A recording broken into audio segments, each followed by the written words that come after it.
If you think you know the person sleeping next to you, you are dead wrong. You just know the version they edited for your consumption. My name is Zachary. I am a senior cybersecurity architect.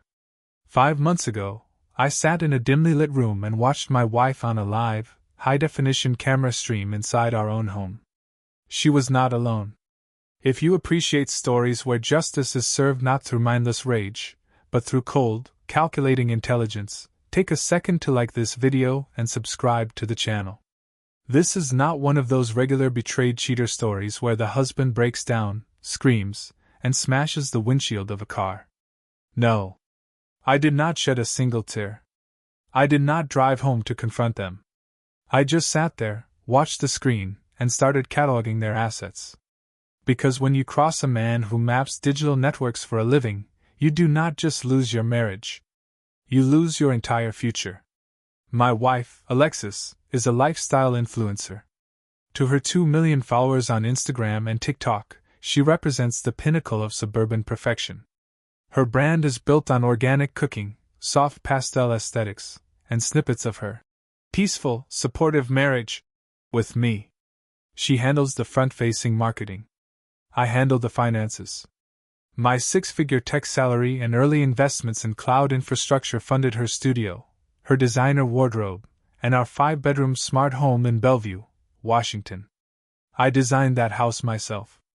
Every smart lock, every thermostat, and every security camera runs on a closed, encrypted network that bypasses commercial servers. Alexis thought the small black domes in the ceilings were just part of the high-end recessed lighting. She never questioned them. To her, technology was just something that applied filters to her face. The man on my screen was Chris Vance. He is the CEO of Apex Media, the digital marketing agency that recently signed Alexis to a major representation contract. Chris is the classic Pacific Northwest tech elite type, mid-40s, expensive veneers, tailored gray suits, and an unbearable air of superiority. He is currently preparing to take Apex Media public. The upcoming IPO is projected to value the company at over $200 million. He thinks he is untouchable. 2 days prior, I told Alexis I had to fly to Austin, Texas, for an emergency data breach audit at a financial firm. I watched her face carefully when I said it. Her pupils dilated slightly. Her shoulders dropped 3 millimeters. It was a classic relief response. I know human behavioral metrics. I study them to detect internal network threats. "Oh, that's terrible, babe," Alexis had said, her voice dripping with artificial sympathy. She did not look up from her phone. "Don't worry about things here. I'll just stay in, edit some vlogs, and get an early start on the new campaign. Take your time." She gave me a dry kiss on the cheek. It felt like paper. I packed my Toomey suitcase, drove my Tesla to Seattle-Tacoma Airport, checked in for my flight, and then walked right out the exit doors of the terminal. I took a rideshare to a budget Motel 6 located exactly 6 miles from my house. The room smelled of stale cigarettes and industrial bleach. I did not care. It was a functional staging area. I set up my laptop, connected to my encrypted travel router, and established a secure VPN tunnel into my home network. At 11:14 p.m., the driveway sensor on my dashboard flashed green. A black Mercedes S-Class pulled into my driveway. It did not park on the street. It parked directly in my designated spot. The smart lock on the front door opened using Alexis's secondary bypass code. My network logged it instantly. I clicked on the living room camera feed. Chris Vance walked into the frame. He had already discarded his suit jacket. Alexis met him at the base of the stairs. She was wearing a silk robe I bought her for our last anniversary. There was no hesitation, no awkwardness. This was a routine. "Is the geek completely off the grid?" Chris asked. His voice came through my Sennheiser headphones with crystal clarity. "He's in Texas," Alexis sneered, her fingers running through his hair. "He's probably staring at a black screen with lines of code right now. He lives for it. Honestly, it's pathetic how easy it is. He works 80 hours a week so I can buy Chanel and shoot content, and he genuinely thinks I look at him with admiration. Chris laughed, a deep, arrogant sound that filled the empty spaces of my smart home. Let him keep paying the mortgage a little longer. Once the SEC clears the IPO next month, we won't need to play these logistics games anymore. Did you talk to your attorney about the asset structure? Yes, Alexis said, pulling him toward the master bedroom. The camera feeds switched automatically as they entered the room. They sat on the edge of the custom king-sized mattress I paid for. My lawyer looked at the prenup. Zachary's family trust is heavily protected, but if we can file for divorce in a way that alleges emotional distress, or if I can bait him into a physical altercation when he gets back, the judge can invalidate the asset split clauses. I just need to push his buttons until he snaps. Chris smirks, leaning back against the pillows. He won't snap. Guys like him don't fight. They just shrink. He's an IT worker, Alexis. He's beta material. We take the Bellevue property, we claim half of his liquid stock options, and then we announce our partnership right after the Apex Media IPO launch. He'll be too embarrassed to even show up to court. I just hate looking at him. Alexis murmured, her voice dropping to a harsh whisper. He's so quiet. It's creepy. He just sits there and observes everything. He has no real power. On the motel desk, my hand remained perfectly still on the mouse. My heart rate monitor on my watch reads 63 beats per minute. For a brief 4-second window, a cold weight settled in my stomach. It was the final expiration of a 7-year illusion. I had loved her. I had protected her. But emotion is a faulty data point. It clouds analysis. I closed my eyes, took one deep breath, and deleted the sentimentality from my system. I looked back at the screen. They were together now, careless and loud, completely certain of their absolute privacy. They believed they were the authors of this narrative. They believed I was a minor inconvenience to be managed and discarded. They had no idea who they were dealing with. I clicked the master save icon on my secondary local drive.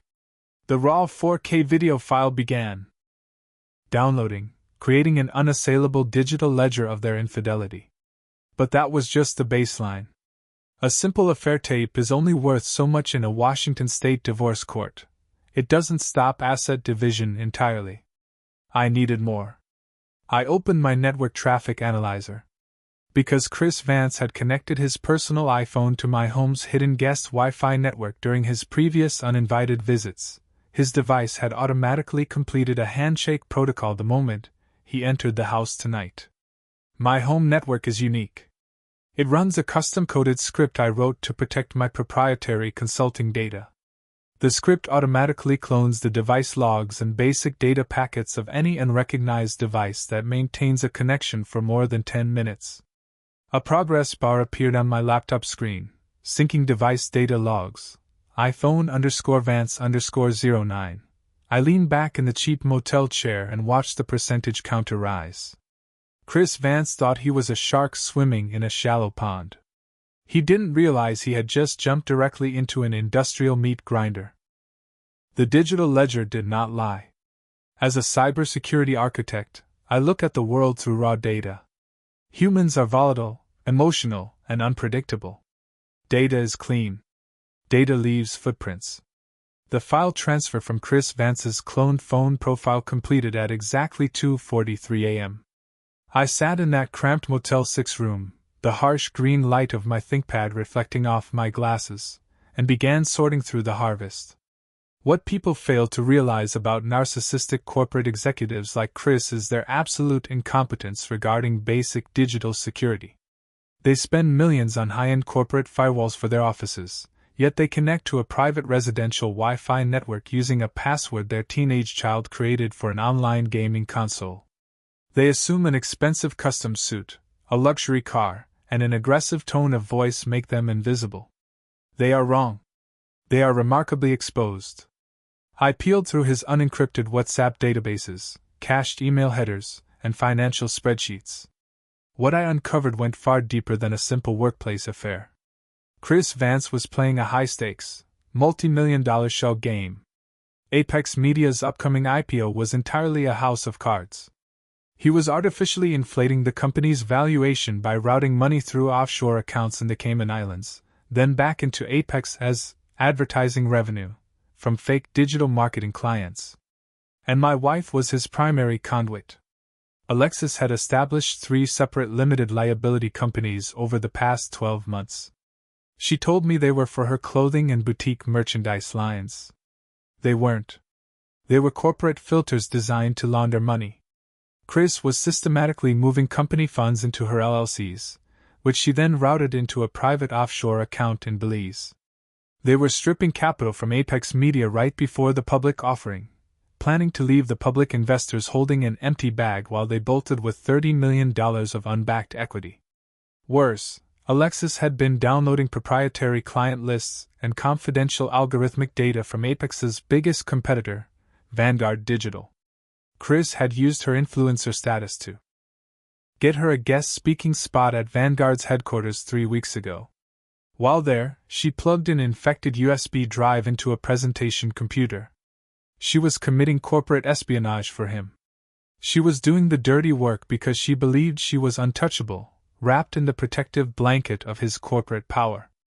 I stayed in that motel room for another 24 hours, mapping every single transaction.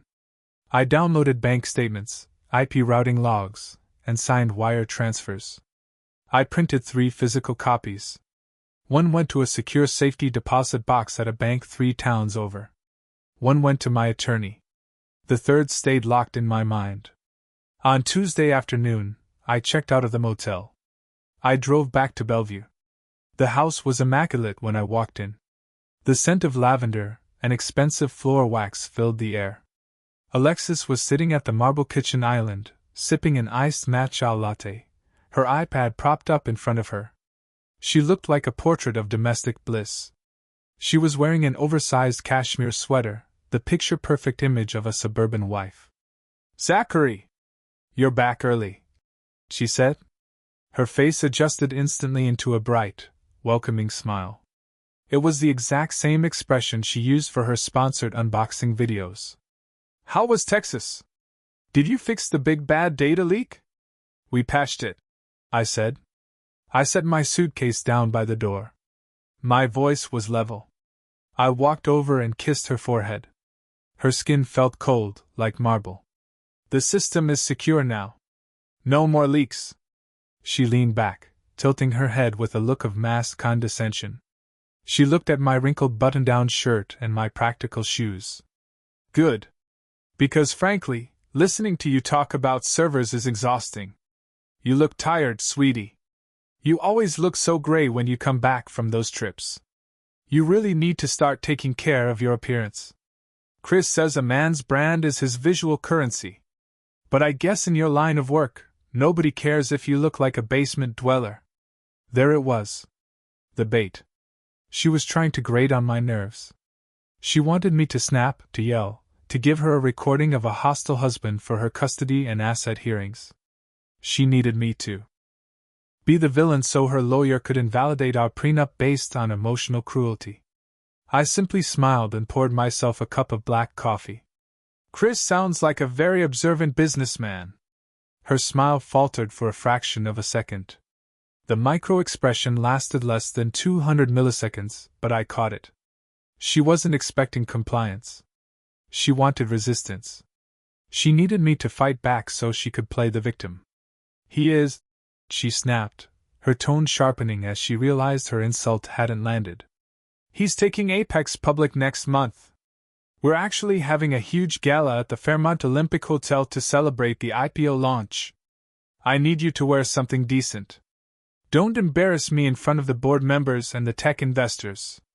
"I'll buy a new suit," I said, taking a slow sip of the coffee. "Make sure it's expensive," she said, turning her attention back to her iPad. "I'm tired of pulling all the weight for our social standing. My followers keep asking why my husband never shows his face on my feed. I have to tell them you're camera shy, but honestly it's just because you don't fit the brand aesthetic I built. It's bad for business." Is it crazy that I felt absolutely nothing? No anger. No hurt. No desire to scream. When you see the source code of a virus, you don't get mad at the virus. You don't cry because the malware is malicious. You just write the script to isolate it and delete it from the system. The next morning, I bypassed my usual office and drove to downtown Seattle. I had an appointment with Marcus Vance. No relation to Chris. Marcus is a lethal, 60-year-old family law attorney who looks like he chews iron filings for breakfast. His office was lined with dark wood and heavy leather books. His retainer cost me $15,000 cash. It was the best money I ever spent. I laid the files on his mahogany desk. The photos. The video logs from my ceiling cameras. The financial spreadsheets tracking the LLC money laundering. Marcus put on his reading glasses. He flipped through the pages for 10 minutes in complete silence. The only sound in the room was the heavy ticking of a grandfather clock in the corner. Finally, he looked up.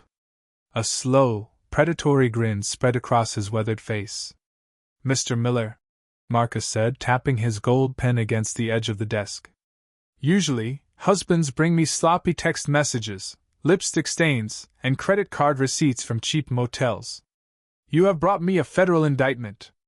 I don't just want a standard divorce, Marcus," I said, leaning forward, resting my forearms on the desk. "I want total asset preservation. I want her removed from the Bellevue deed. And I want it done without her knowing a single thing until the trap snaps. Washington is a community property state," Marcus explained, leaning back in his leather chair and crossing his legs. "But community property rules change drastically when one party is engaged in active waste, fraud, and criminal dissipation of marital assets. She is funneling your joint income into offshore accounts to hide it from you. That is illegal. More importantly, she is participating in insider trading and corporate theft. If we file this correctly, we can freeze her accounts, strip her of her equity claims, and leave her liable for every single dollar she stole from the marital estate." "What about the prenup?" I asked. "Your prenup has an indemnification clause," Marcus said, pointing a thick finger at a specific line in my original marriage contract. Section 14. If either spouse commits a felony that results in financial or reputational harm to the other, the offending spouse forfeits all claims to joint property and must indemnify the innocent spouse for all legal fees and consequential damages. She signed this 7 years ago when she was nobody and just wanted security. She forgot it existed. Marcus leaned over the desk, his eyes locking onto mine. "But we can't file the paperwork yet. If we serve her now, Chris Vance will pull the IPO. He will cover his tracks, hire a white-collar defense team, shred the evidence, and dump your wife to save himself. We need them to stay confident. We need them to march straight into the public eye under the assumption that they have won." "I can manage that," I said. "There is one more thing. Alexis is signing a new long-term exclusive management contract with Apex Media this week. She asked me to look over the digital rights and liability sections because she thinks I'm just a tech support guy who reads terms of service." Marcus raised an eyebrow. "Did you change anything?" I modified the boilerplate text in the non-disclosure agreement section. I replied, allowed myself a small, cold smile. I added a cross-collateralization and personal guarantee clause.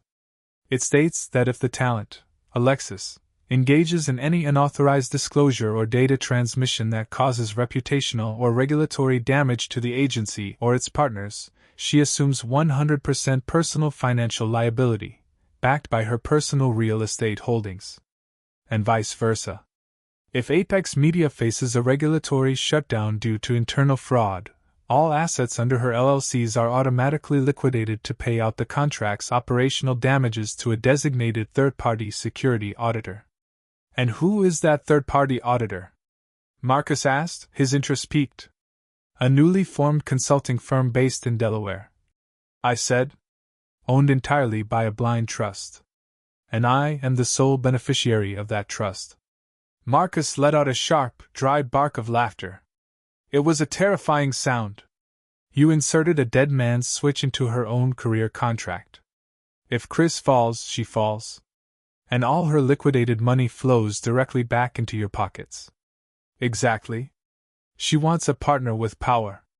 I am giving her one. For the next 3 weeks, I lived with a phantom. Alexis continued her routine. She would film her videos in the morning, talk down to me during dinner, and then sneak out at night to meet Chris at a boutique hotel in downtown Seattle or right inside our house when she thought I was asleep in the guest room. I let her do it. I even left the house for late-night server maintenance, to give them space. Every move they made was recorded. Every text they sent was logged. I watched her post a video titled How to Create a Peaceful, Drama-Free Life with Your Partner.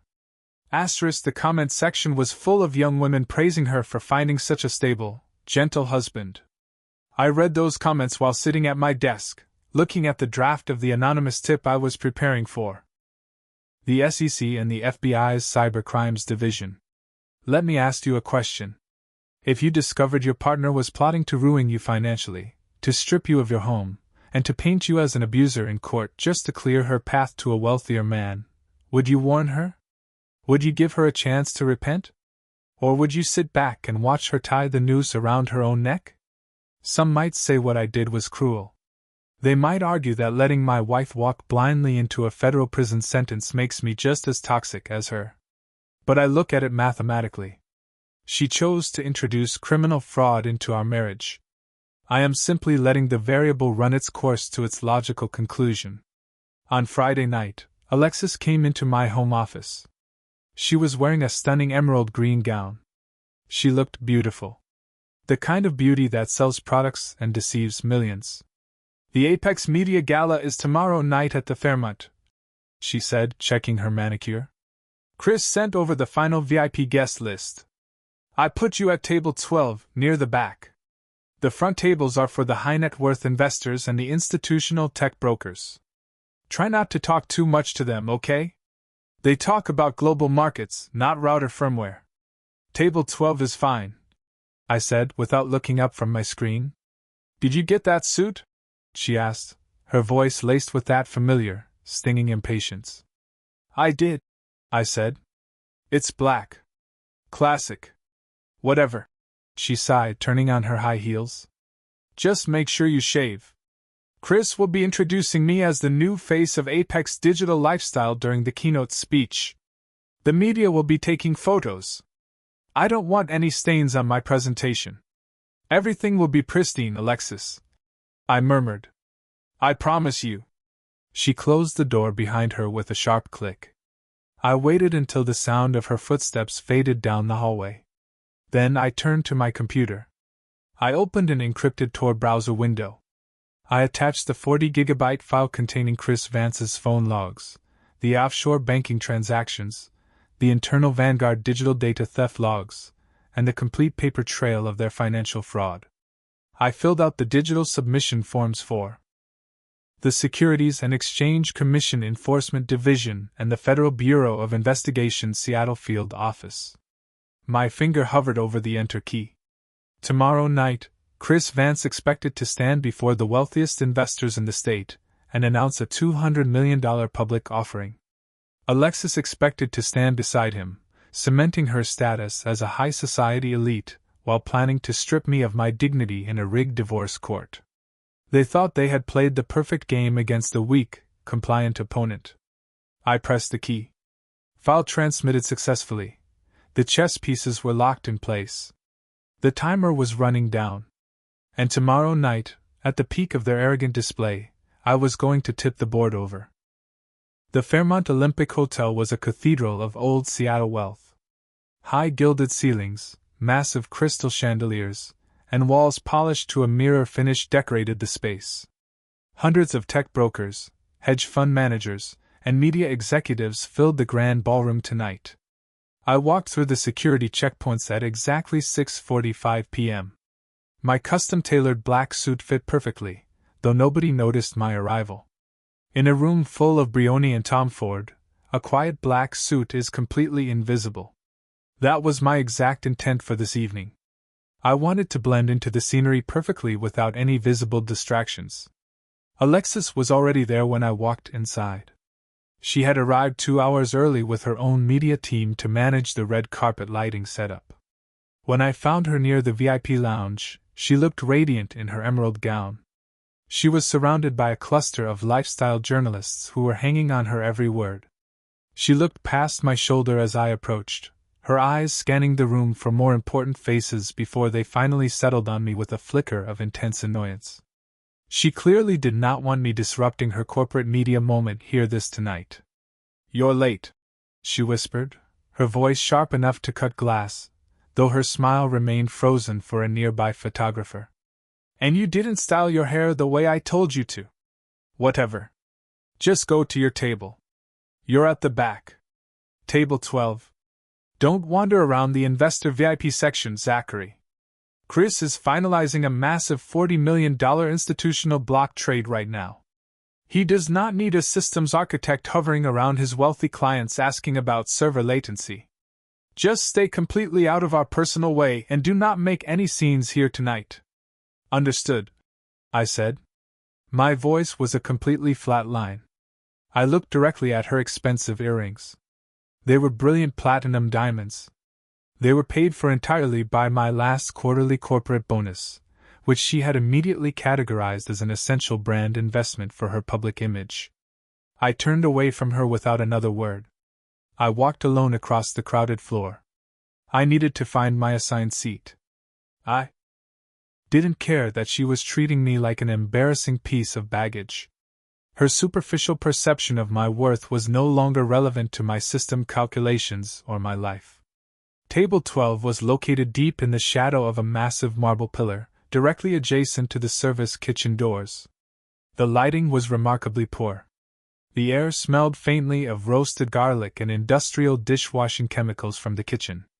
It was the designated graveyard for low-priority spouses and mid-level accounting staff. I pulled out my chair, sat down calmly, and adjusted my cuffs. Nobody at the table spoke to me. They were too busy watching the high-status executives at the front.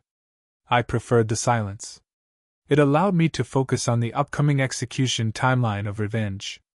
I checked my phone. The digital timestamp read 7:02 p.m. The SEC servers had acknowledged receipt of my encrypted files 4 hours ago. The gears of the federal system were already turning, silent and heavy, completely hidden behind the wall of noise in this ballroom.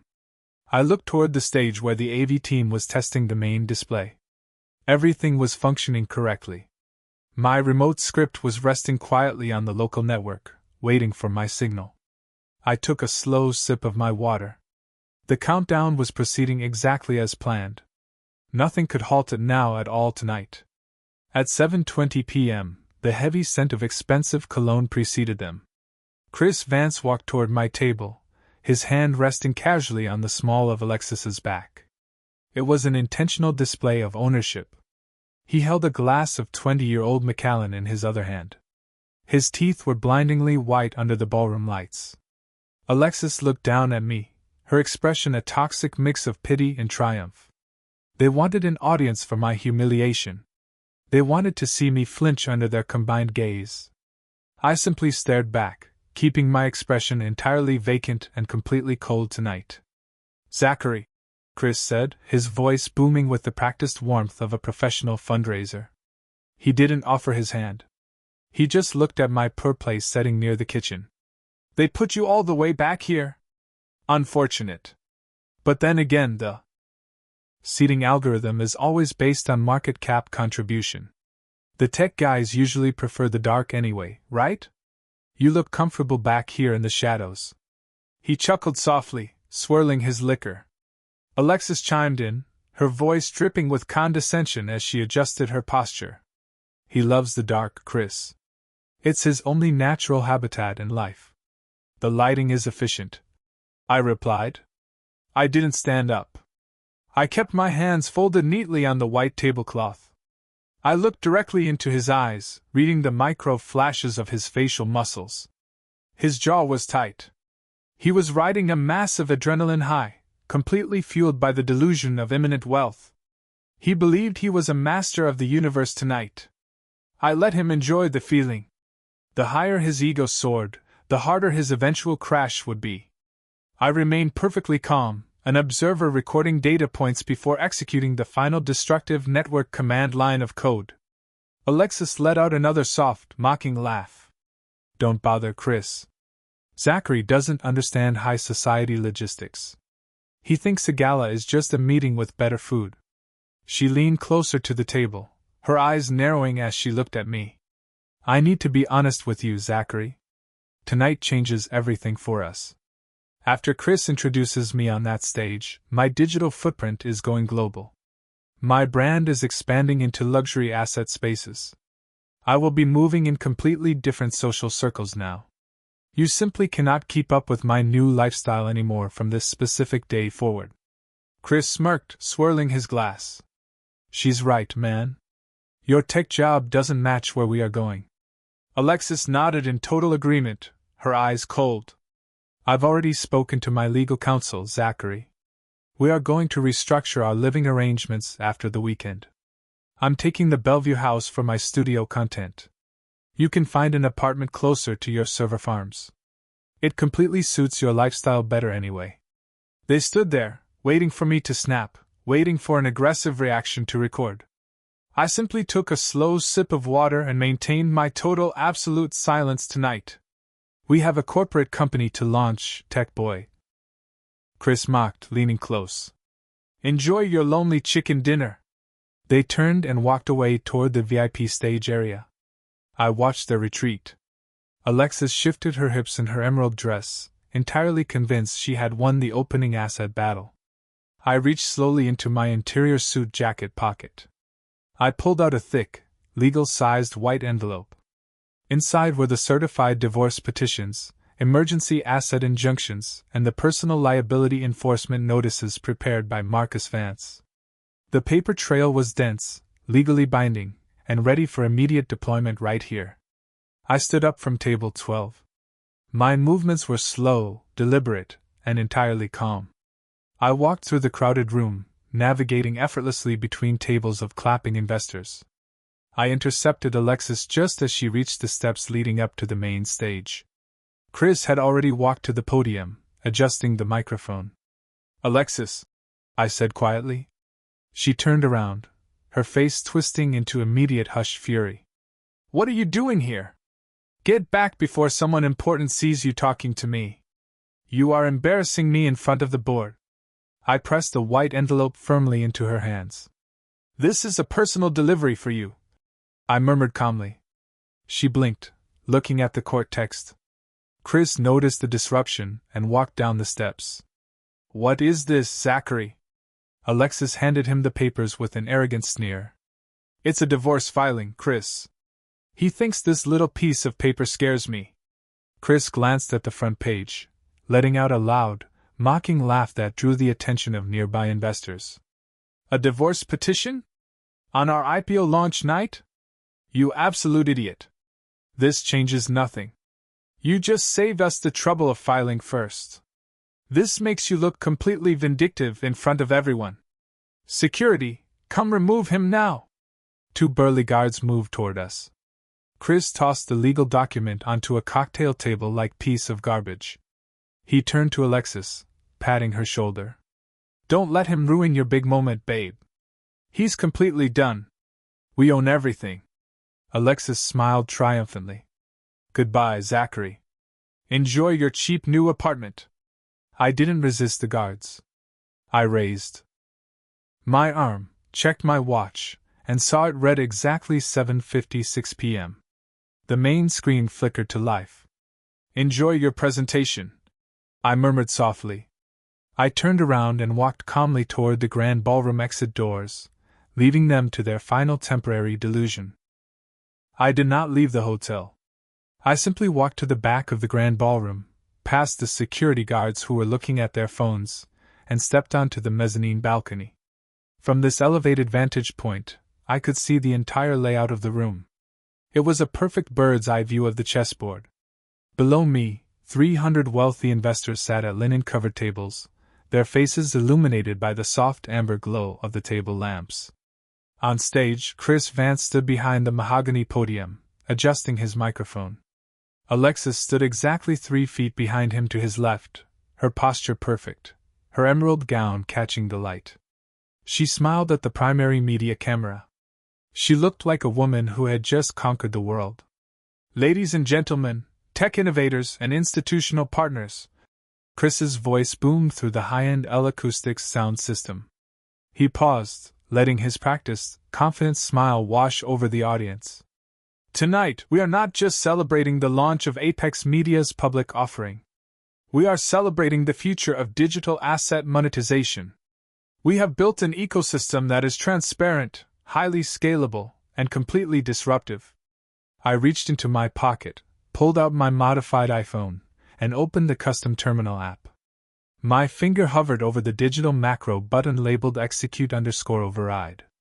"And a crucial part of that future," Chris continued, gesturing toward Alexis, "is our new exclusive partnership with lifestyle visionary Alexis Miller. Together, we are expanding our market reach into luxury consumer verticals that will project our first quarter post-IPO revenue through the roof. Let's take a brief look at the corporate vision video." The house lights dimmed automatically. The crowd turned their heads toward the massive, 60-foot panoramic LED wall dominating the stage. I tapped the screen of my phone. The screen did not display the polished, slick corporate marketing video Apex Media's production team had spent 3 months editing. Instead, the screen went completely black for 2 seconds. Then, a raw, unedited, ultra-high-definition 4K video feed flared to life. It was my master bedroom in Bellevue.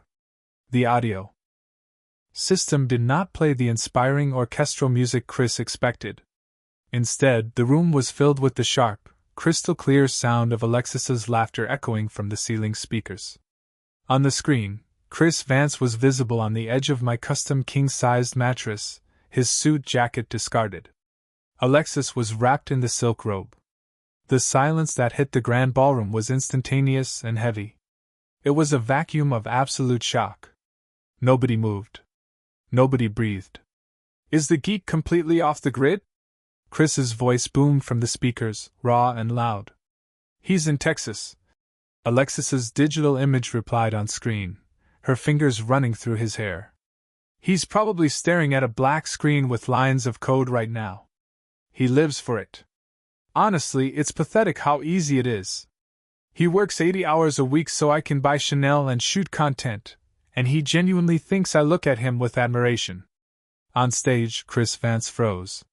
His face went from flushed, arrogant red to a sickening, pale gray in less than a second. His hand remained wrapped around the edges of the podium, his knuckles turning completely white. Next to him, Alexis gasped, a sharp, ragged sound that was picked up by the live microphone. She took 2 steps back, her eyes widening as she stared at her own face on the 60-foot display. Her pristine, carefully curated influencer image shattered into a million unrecoverable pieces in front of every single financial backer in the state of Washington. But the video did not stop. It cut to a split-screen layout. On the left side, the bedroom footage continued to play.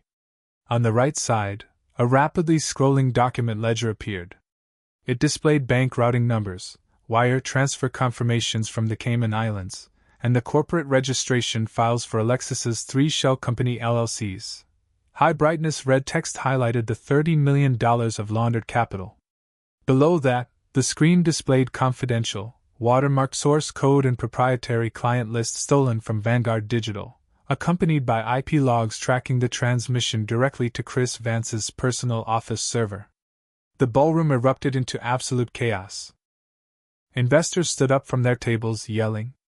Several institutional brokers immediately pulled out their phones, frantically calling their trading desks to cancel their block orders before the market opened on Monday.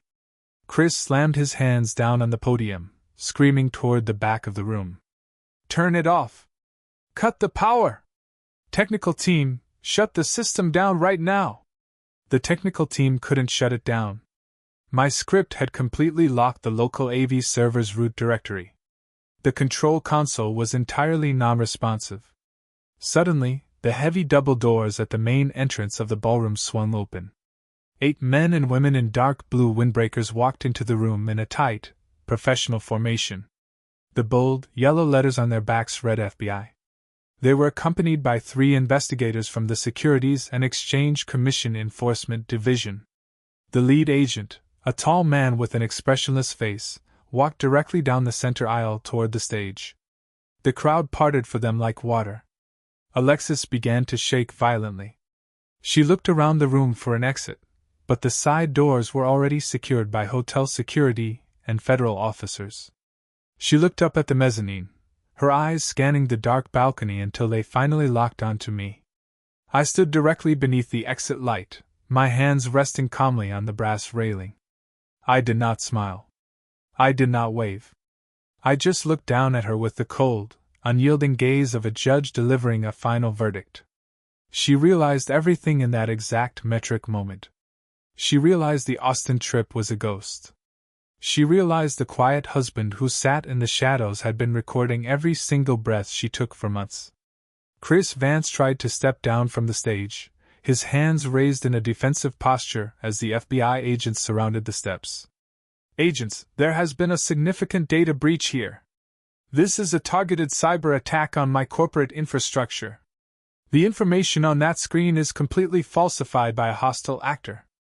"Mr. Vance," the lead agent said, his voice cutting through the noise of the room as he pulled a folded document from his jacket. "I am Special Agent Harris, with the FBI Cybercrimes and Financial Fraud Division. We have a federal warrant signed by a United States District Judge for your arrest, as well as a seizure order for all electronic devices and corporate assets belonging to Apex Media LLC. You are being charged with wire fraud, grand larceny, and corporate espionage under Title 18 of the United States Code." An agent moved up the steps, grabbed Chris's arms, and pulled them behind his back. The sharp, metallic click of handcuffs locking around his wrists echoed near the microphone. The glass of 20-year-old Macallan he was holding dropped to the stage floor, shattering against the polished wood. Alexis stepped forward, her voice rising into a high-pitched, desperate panic. "Wait. I don't know anything about his corporate finances. I'm just a contractor. I'm an independent creator. My husband Zachary is the one who handles my digital security. He must have set this up to frame us. He's the criminal." Agent Harris turned his cold eyes toward her. "Alexis Miller. We have a separate warrant for your immediate detention as a co-conspirator. Your signature is on 4 separate offshore bank transfers originating from stolen capital. We also have electronic forensic evidence of you executing a physical data extraction at Vanguard Digital Headquarters." Another agent walked up and pulled her arms back. Alexis flinched as the cold steel of the handcuffs locked around her wrists. The emerald gown she had chosen to signify her ascension into high society now looked absurdly out of place against the black utility gear of the federal agents. I walked down the mezzanine stairs and entered the ballroom floor, stopping exactly 5 feet from them as the agents began escorting them down the stage steps. Chris looked at me, his eyes bloodshot, his face contorted with a mixture of rage and terror. "You think you won, you pathetic IT peasant? You just destroyed a $200 million company. You ruined your own wife's estate. You won't get a single penny from the divorce court because there's nothing left to take. I'll tie you up in bankruptcy litigation for the next 10 years of your miserable life." I stepped closer, my voice dropping to a calm, distinct whisper that only the two of them could hear over the background noise of the room. "You didn't read the contract, Chris," I said softly. Alexis blinked, tears finally spilling over her heavy mascara, leaving dark, ugly tracks down her cheeks. What are you talking about?" "The exclusive talent management agreement you signed with Apex Media 3 weeks ago," I said, looking directly into her panicked eyes. "You asked me to check the liability boilerplate text. I modified the cross-collateralization and personal guarantee clauses before you executed the document." Chris froze, his breath catching in his throat. He was a corporate executive. He understood contract law. He knew exactly what those terms meant.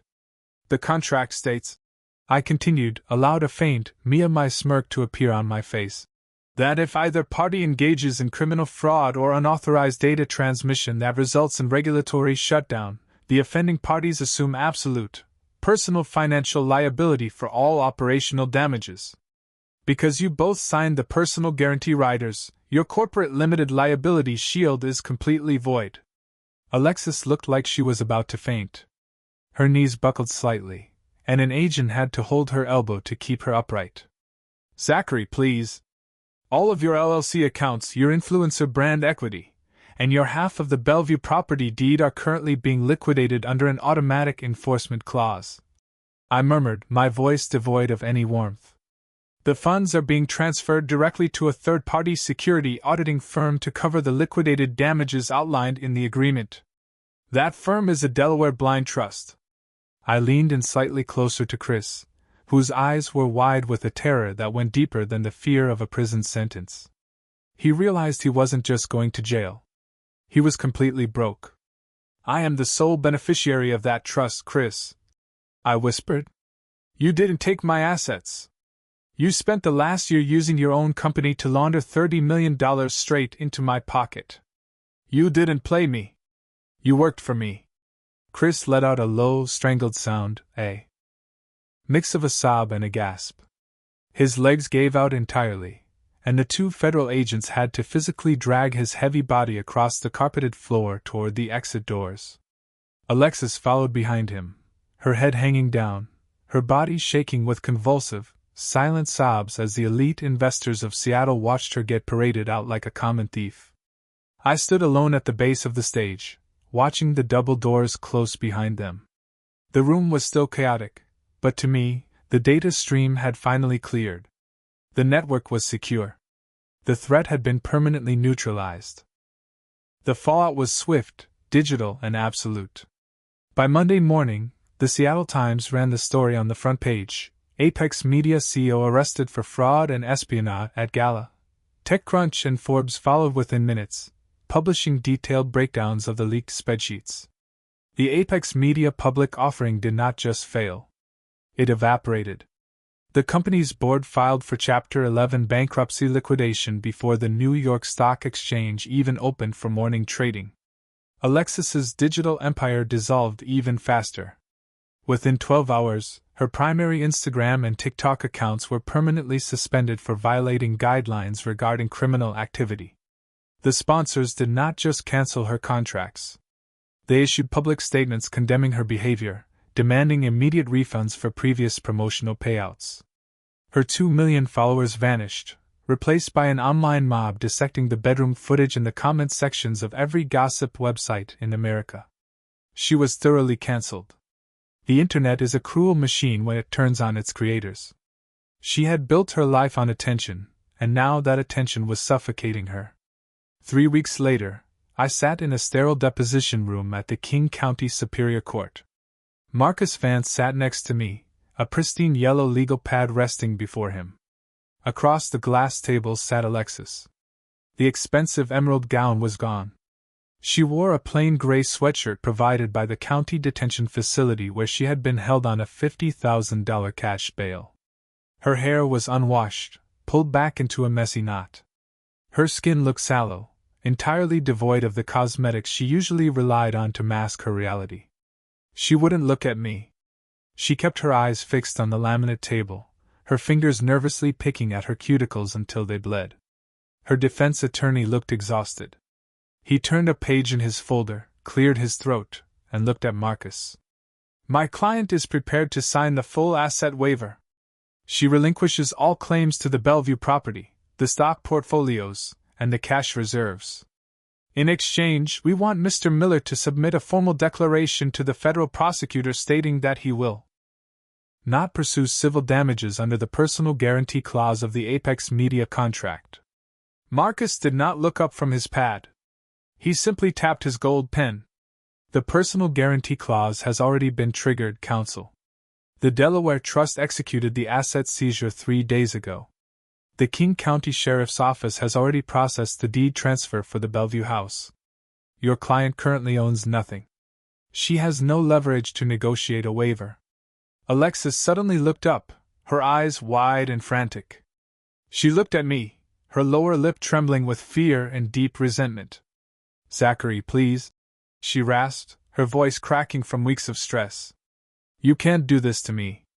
I have nothing left. My lawyer says the federal prosecutors are offering a 5-year plea deal because of the money laundering.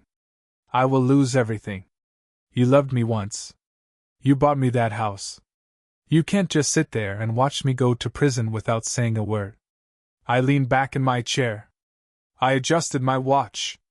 I looked at her, my expression completely neutral, my heart rate steady at 62 beats per minute. I am not sending you to prison, Alexis, I said calmly. Your choices did that. You looked at my quiet nature and assumed it was weakness. You calculated that you could steal my assets, ruin my reputation, and discard me for a wealthier man. You simply miscalculated the data. You're a monster, she whispered, a tear running down her pale cheek. You sat in our house, ate dinner with me, and smiled at me while you were planning to destroy my entire life. You never cared about us. You just wanted to control me. I didn't control you, I replied, my voice a flat line. I monitored the network threat. And when the threat became active, I deployed the patch. That is my job. Marcus stood up, locking his briefcase with a loud snap. We are done here, counsel. We will see your client at the final sentencing hearing. The legal system worked with beautiful, mathematical precision. Chris Vance took a plea deal to avoid a maximum 30-year federal sentence. He was sentenced to 12 years at a federal correctional institution in Oregon for wire fraud and corporate espionage. He will serve every single day of that sentence without parole. His collection of luxury foreign cars, his waterfront penthouse apartment, and his personal offshore bank accounts were completely seized by the SEC to pay restitution to the defrauded investors. He went from a tech elite mogul to a number in a database. Alexis pleaded guilty to a single count of conspiracy to commit wire fraud. Because she had no prior criminal record, the judge sentenced her to 3 years in a federal facility, followed by 5 years of supervised probation. But her true punishment is financial. Under the cross-collateralization NDA clause she blindly signed, her future earnings are capped.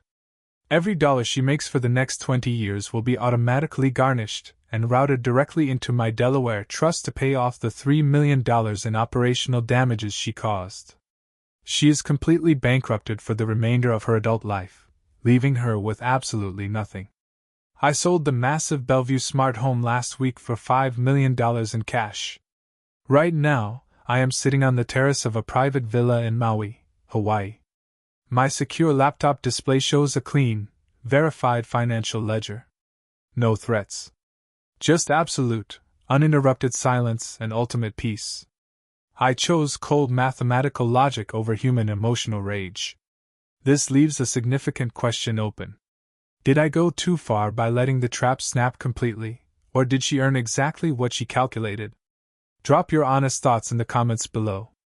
If you believe cold intelligence always wins, like this video and subscribe for more real stories. Stay safe.